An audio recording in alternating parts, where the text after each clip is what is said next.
Welcome, everyone. Today, you are going to hear the real story of Ferrari. Not just a company story, not just a car story. This is a story about a human being who refused to live an ordinary life. It is about a boy who saw speed for the first time and never forgot that feeling.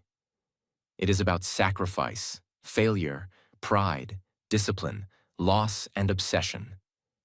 And it is about how one name became a symbol the whole world respects.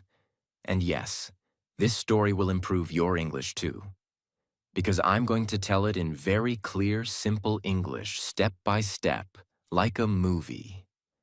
You will naturally learn new words, understand real-life sentences, and train your listening skills. So if you want to grow your English and your mindset together, stay with me till the end of this series.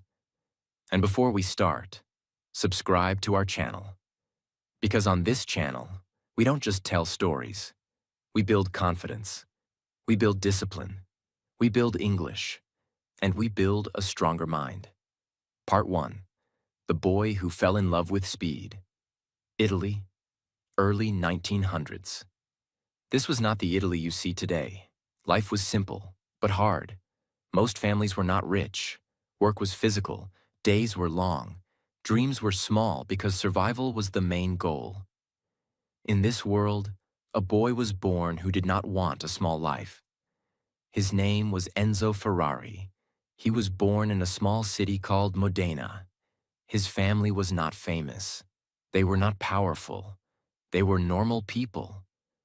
But inside Enzo, something was not normal. He had a hunger that did not let him sleep peacefully.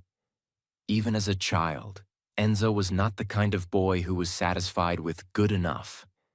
He wanted something bigger, even if he couldn't explain it with words. And then one day, something happened that changed his brain forever. Enzo's father took him to watch a car race. Now imagine this carefully.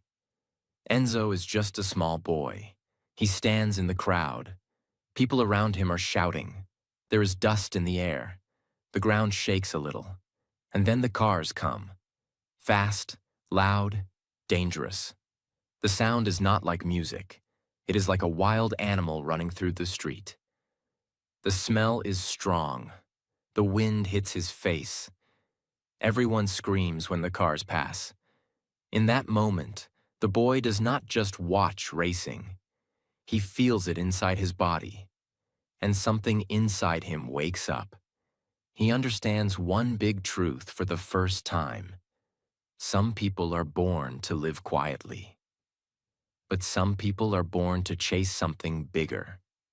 From that day, Enzo's heart was connected to racing. Not because it looked cool, because it felt like life, because it felt like purpose. But here is the painful part. Enzo's dream was huge, and his reality was small. He was not born into a rich racing family. He was not surrounded by powerful people. And in those days, becoming a racer was not easy. Most people around him probably thought, be normal, get a job, live quietly. But Enzo had a different voice inside his head. It said, if you live like everyone else, you will die from the inside. So he started learning. Not in a classroom, in real life. He watched machines. He listened to engines. He became curious about how speed is created. He did not just want to drive. He wanted to understand. That is a powerful mindset. Because many people want the result. Very few people want to understand the process. As Enzo grew up, life became heavy. There were difficult times in Italy. The world was changing. Work was not guaranteed. The future was unclear. And then war came. War does not only destroy cities. It destroys plans. It destroys normal life. Many people lose hope in war. Many people become mentally weak. But some people become mentally sharp. Because when life becomes uncertain, you have two choices. 1. Become scared and small. 2. become serious and strong.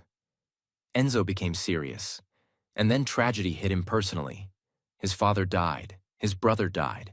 Imagine that pain. A young man carrying grief, carrying loss, carrying pressure, and still trying to build a future. Most people would stop dreaming after that. But Enzo's dream did not die. It became darker, more intense, more serious. Because sometimes pain does not destroy you. Sometimes pain builds the strongest version of you. Enzo needed work. He needed a path. So he started looking for a job in the car industry.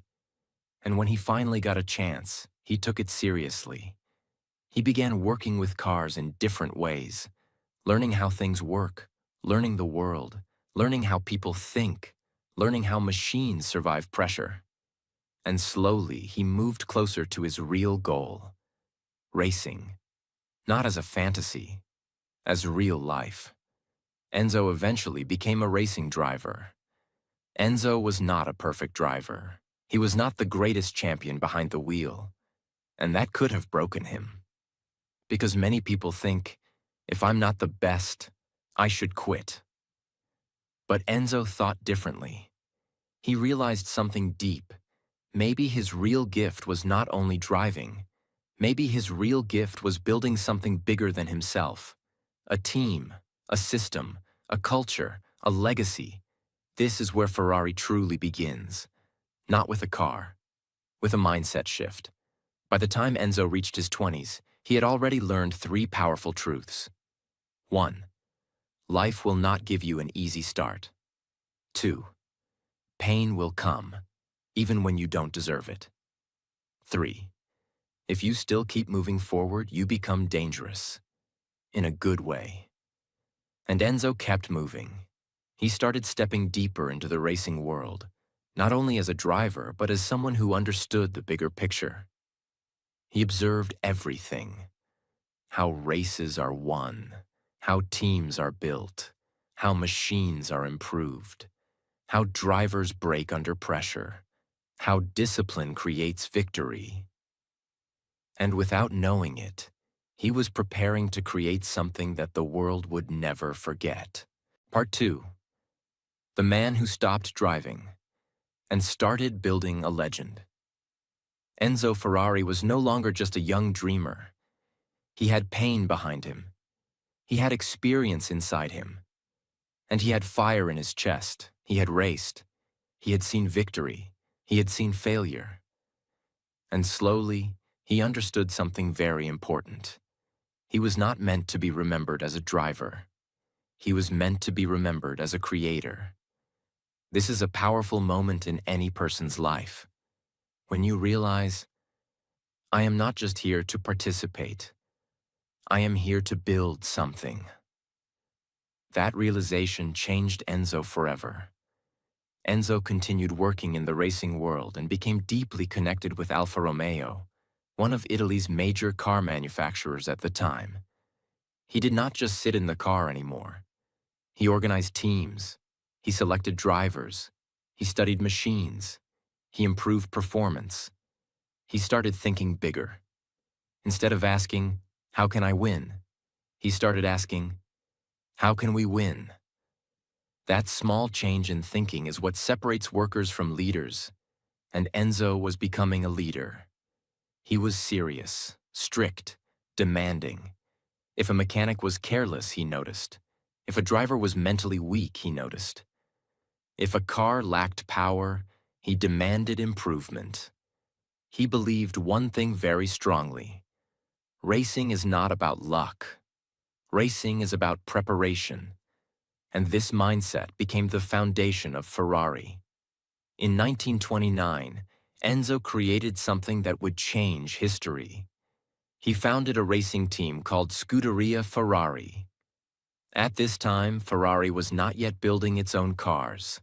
Scuderia Ferrari operated cars for Alfa Romeo. It prepared racing vehicles. It managed drivers. It organized racing strategy. But here is what most people don't understand. Scuderia Ferrari was not just a team. It was a laboratory of excellence. Enzo treated racing like war preparation. Every detail mattered. Engine tuning, weight balance, driver focus, pit strategy, timing. He built a culture where average performance was unacceptable. And slowly, the name Ferrari began to grow inside the racing world. Not as a luxury brand, as a serious competitor. This was the real beginning. Not money, not fame, performance. During this time, Enzo adopted the famous symbol that would later become one of the most recognized logos in the world: the prancing horse. This symbol originally came from a World War I fighter pilot named Francesco Baracca. His family encouraged Enzo to use the symbol for good luck.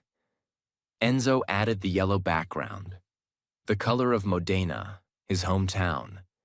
That horse was not chosen randomly. It represented power, energy, movement, freedom. Even before Ferrari built road cars, the identity was forming. Strong, proud, unapologetic. For years, Enzo worked closely with Alfa Romeo. But Enzo was not a man who liked to stay in someone else's shadow. He had respect, but he also had ego, and ego, when controlled, can become ambition. Tension grew between Enzo and Alfa Romeo management. Different visions, different priorities. Finally, in 1939, Enzo left Alfa Romeo. This was a dangerous move.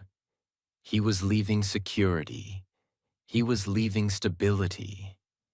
He was leaving a known path. Most people stay comfortable. Enzo stepped into uncertainty. And that is the moment when real entrepreneurs are born. After leaving Alfa Romeo, Enzo founded a company called Auto Avio Costruzioni. Because of legal agreements, he was not allowed to use the Ferrari name for a few years. Imagine that. You have your dream, you have your identity, but you are not allowed to use your own name.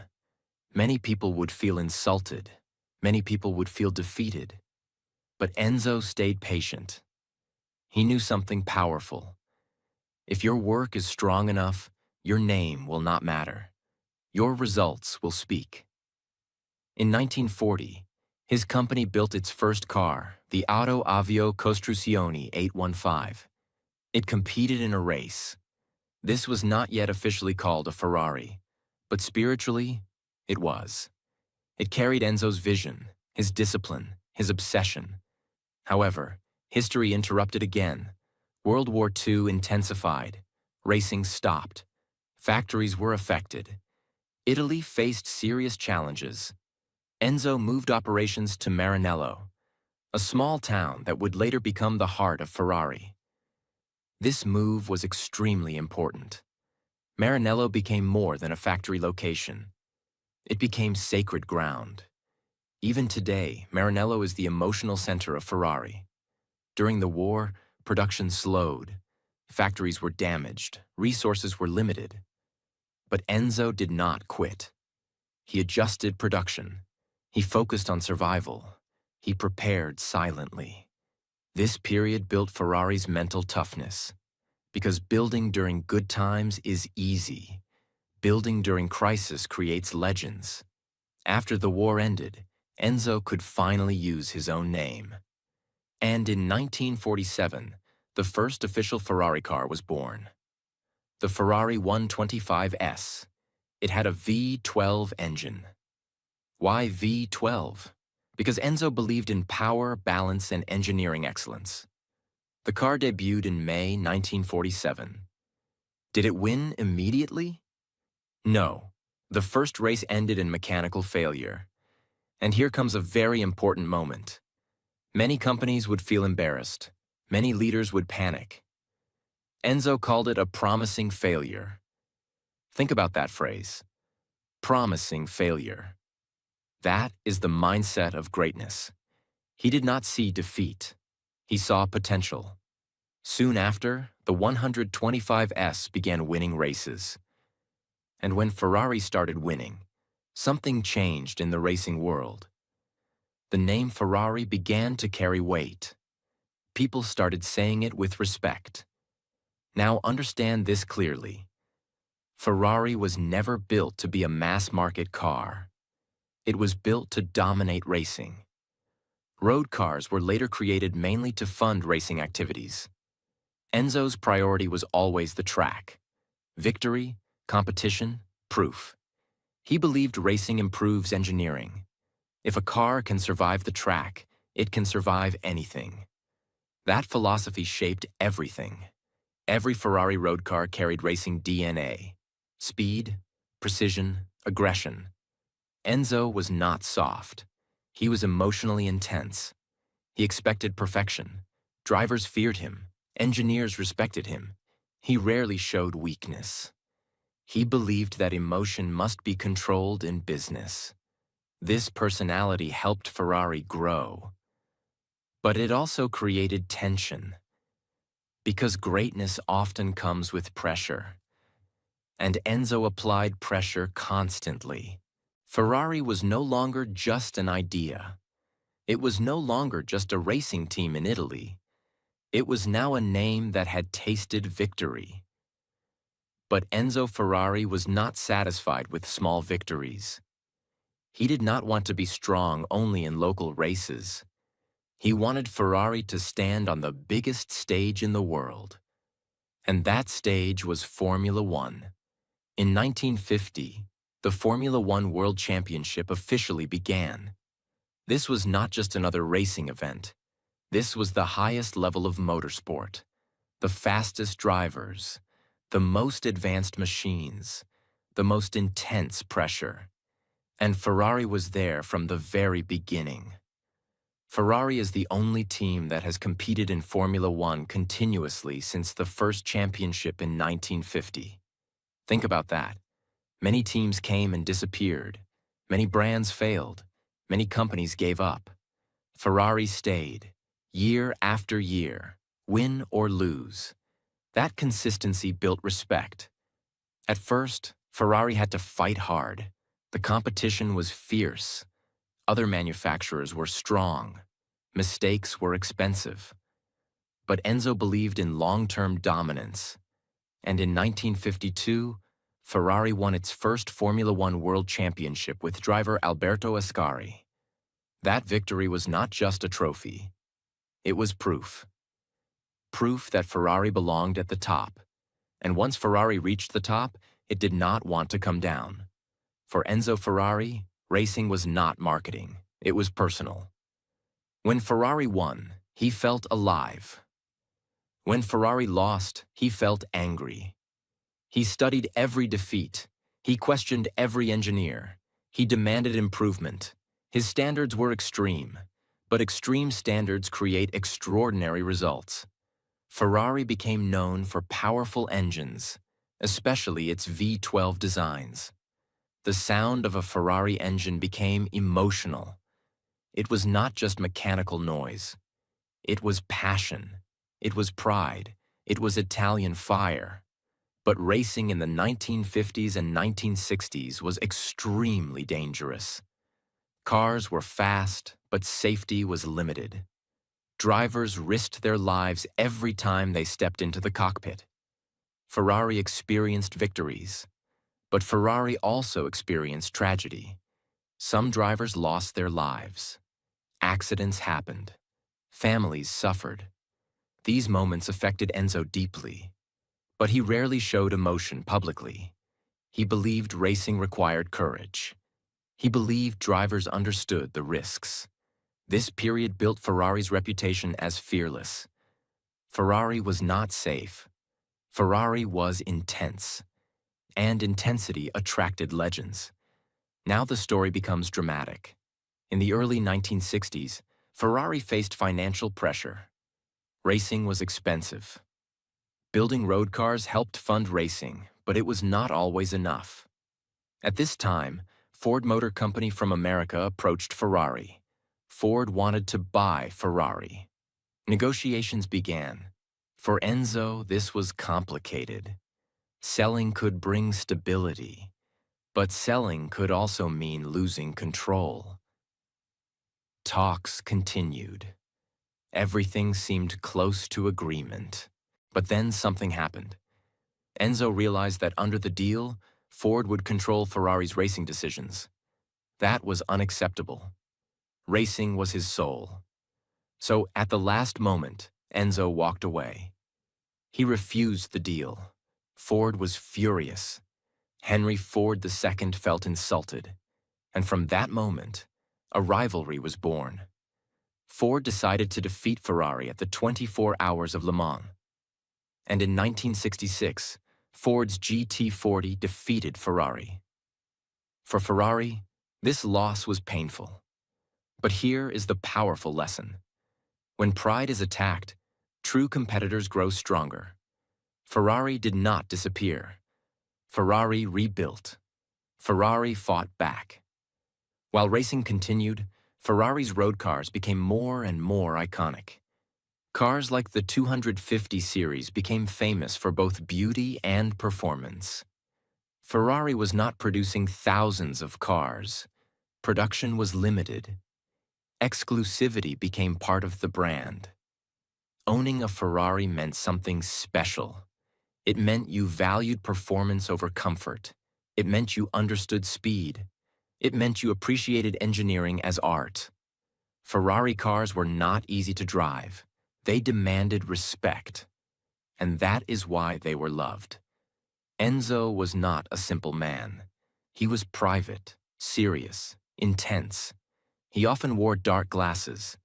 He did not smile easily. He rarely gave full trust. He demanded loyalty. But he also protected Ferrari fiercely. He believed Ferrari must never become ordinary, never become mass production, never lose its racing spirit. He once said that Ferrari road cars exist to fund racing. That tells you everything. For him, racing was the heart. Everything else was support. As the years passed, Ferrari continued growing. But growth requires resources. In 1969, Fiat purchased a 50% stake in Ferrari. This decision gave Ferrari financial stability. But Enzo maintained control over racing operations. This was important. He protected the soul of Ferrari while accepting support. It was a strategic move. Sometimes to survive long-term, you must share control carefully. That decision allowed Ferrari to continue competing strongly in Formula One and expand its road car production responsibly. By the 1970s, Ferrari was no longer just an Italian racing company. It was a global icon. Its red color became legendary. Its prancing horse became instantly recognizable. Drivers dreamed of racing for Ferrari. Fans across the world supported Ferrari with passion. Ferrari was not just a team, it was emotion. In Formula One, Ferrari won multiple championships through the decades. Drivers like Niki Lauda in the 1970s brought glory back after difficult years. Each victory strengthened the myth. Ferrari became larger than Enzo. It became an idea. If you look deeply at Ferrari's rise, you see something important. It was never smooth. It was full of victory, loss, conflict, pride, rebuilding, and relentless effort. That is why Ferrari feels powerful, because it represents struggle. It represents refusing to accept defeat.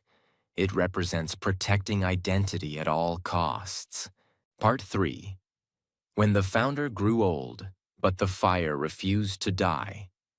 Ferrari had become a global symbol. The red cars were now known everywhere. The prancing horse was recognized in every serious racing country.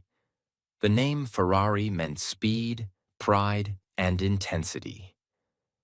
But now something important was happening. Enzo Ferrari was getting older. And this is where most stories become weak.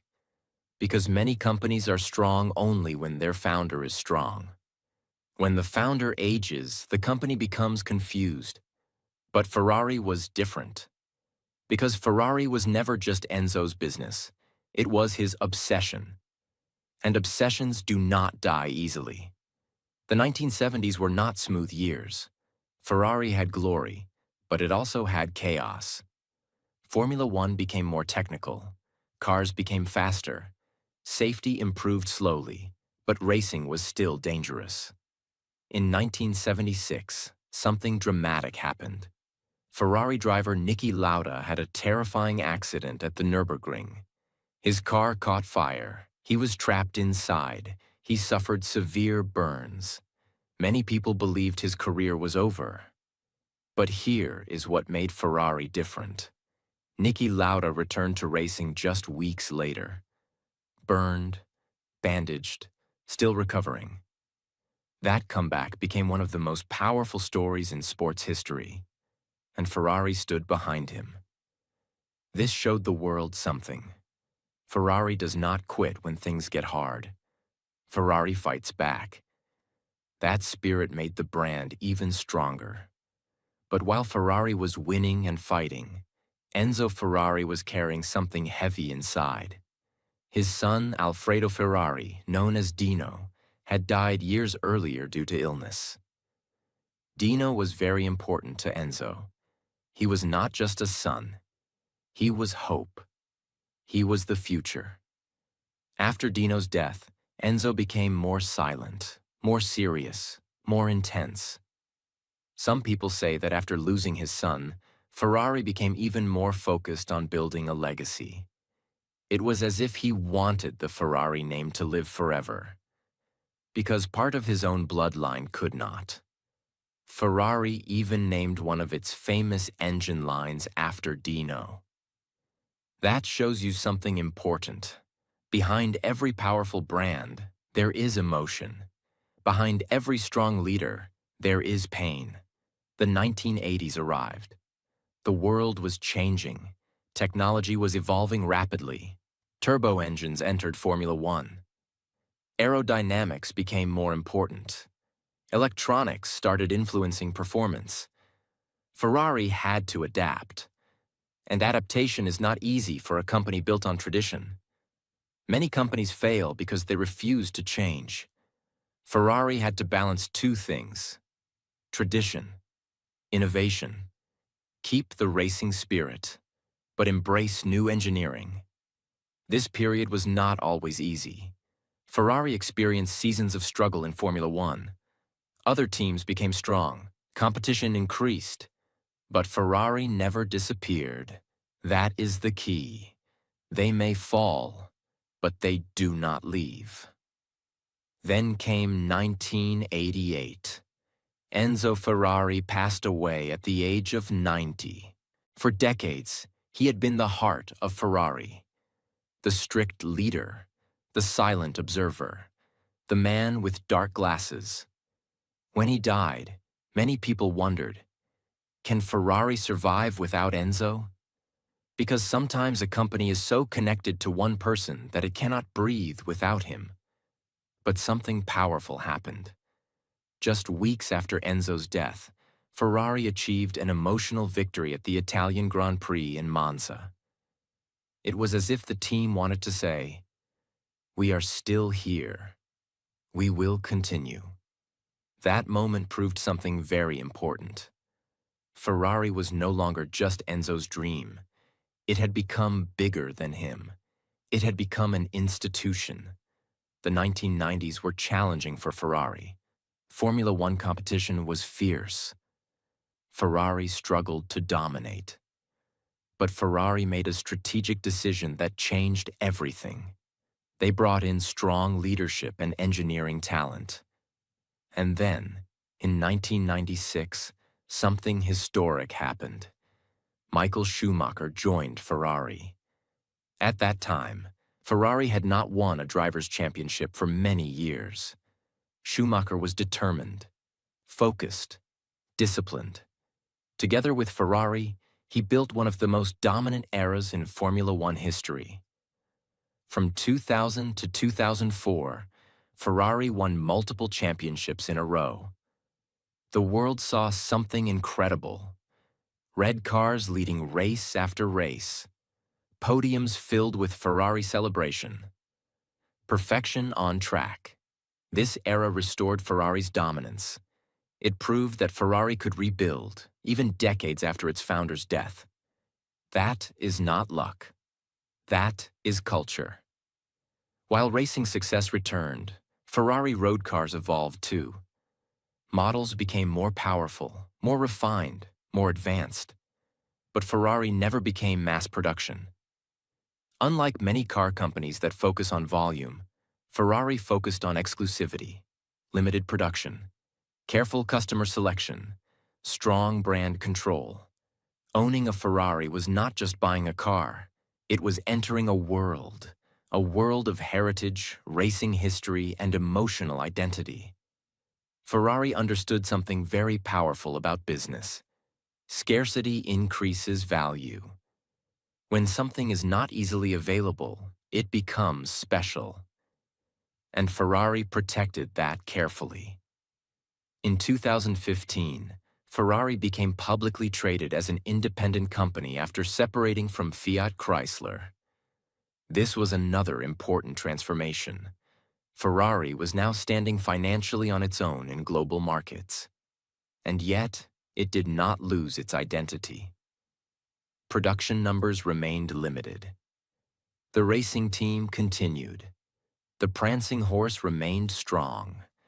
That consistency built investor confidence and brand strength at the same time. If you study Ferrari deeply, you see one clear pattern. Different decades, different drivers, different technologies, but the core stays the same. Performance first. Identity protected. Excellence demanded. Ferrari does not try to be for everyone. It tries to be the best at what it chooses. That mindset is powerful for life, too. You do not need everyone to like you. You need to master your lane. Part 4. The future of Ferrari. Power, money, and the legacy that refuses to slow down. Ferrari had survived wars. It had survived financial crises.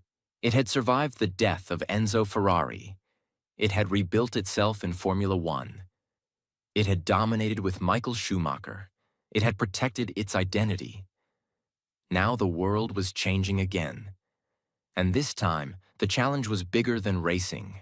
The world was moving toward electric cars, environmental rules, new technology, new competitors, new expectations.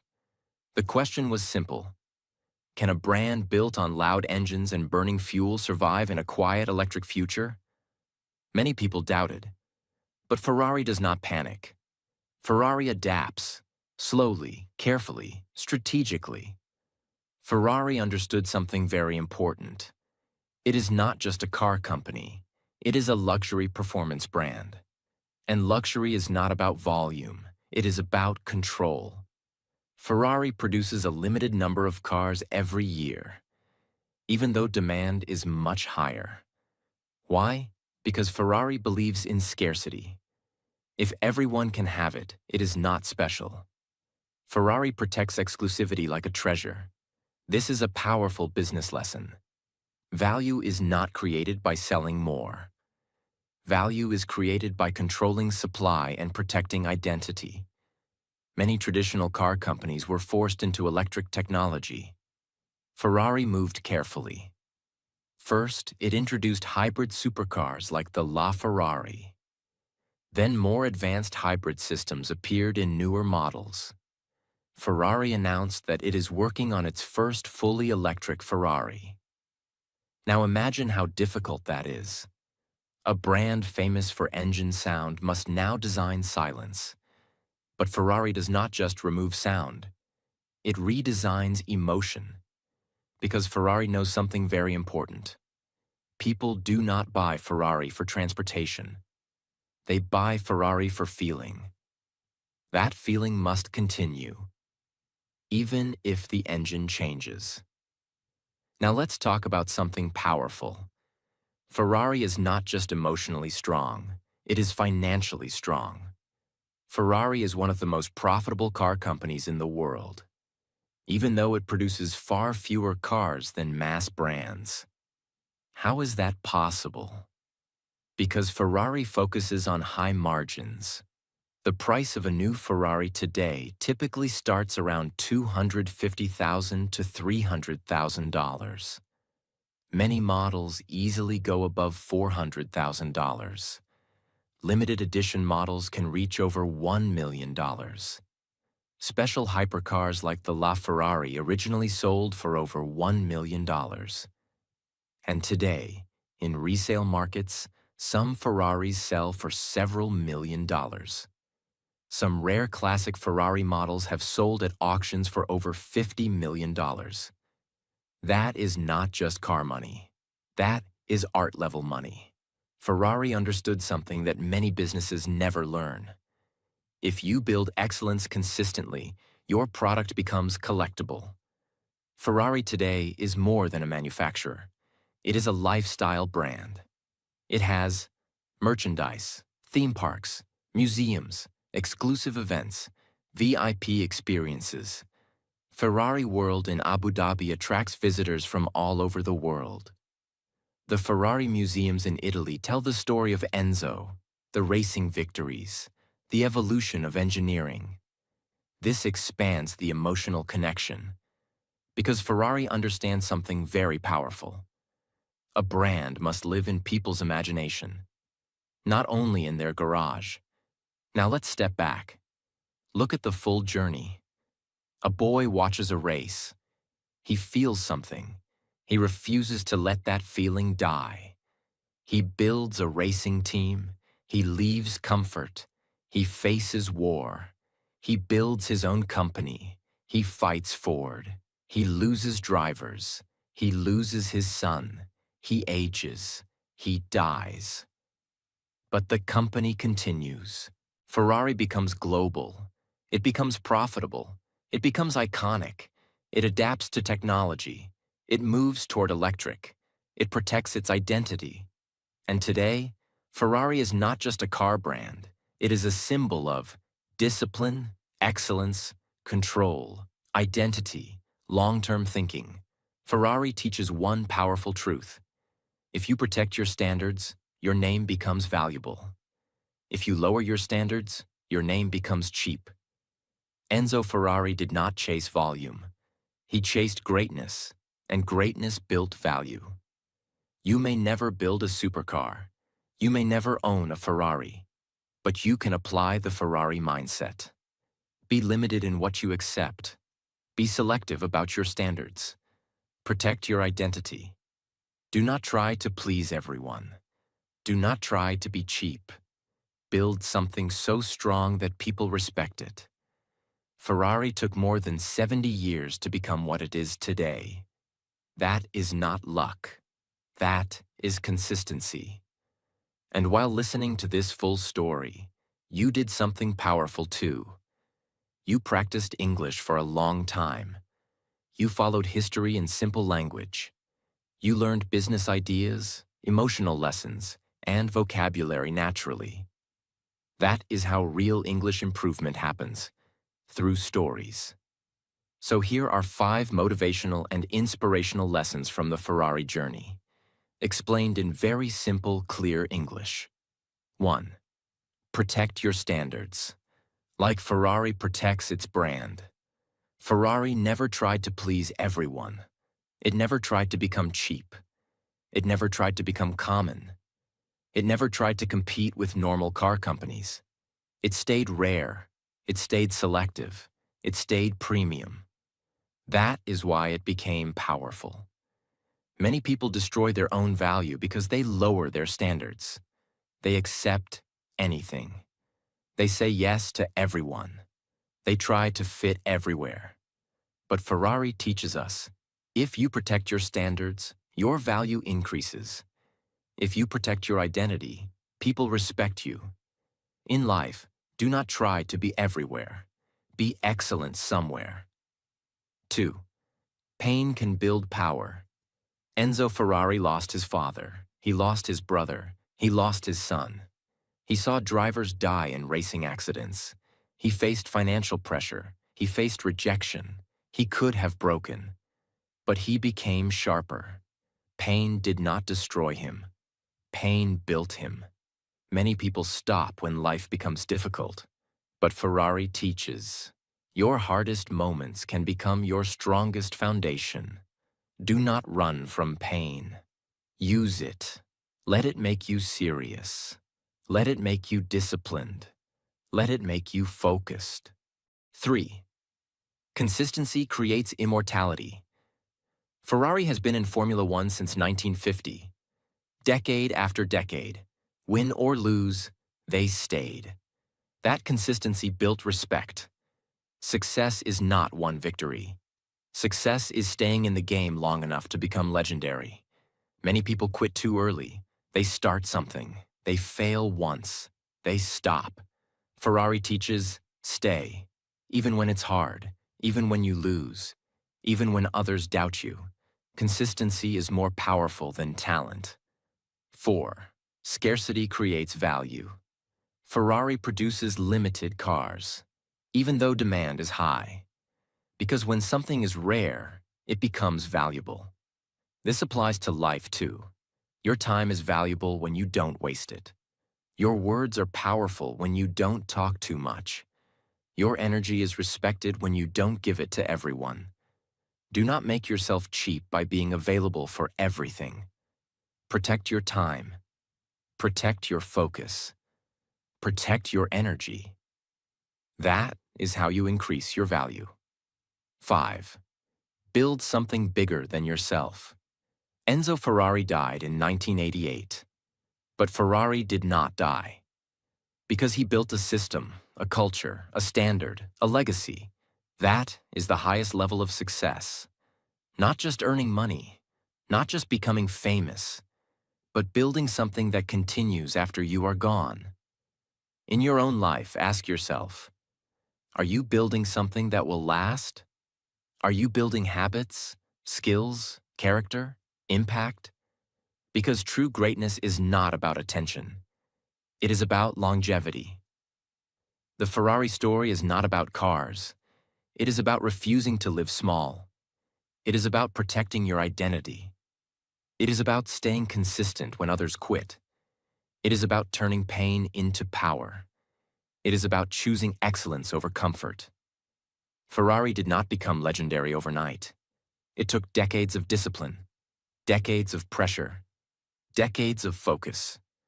And that is why it became priceless. Now think about your own life. Maybe you are not building a supercar, but you are building something. Your future, your skills, your confidence, your English, your mindset. Do not rush it. Do not lower your standards. Do not quit too early. Be like Ferrari. Rare, disciplined, consistent, focused, unapologetically excellent. Because one day, if you stay strong long enough, your name can become valuable too. And that is the real engine of success.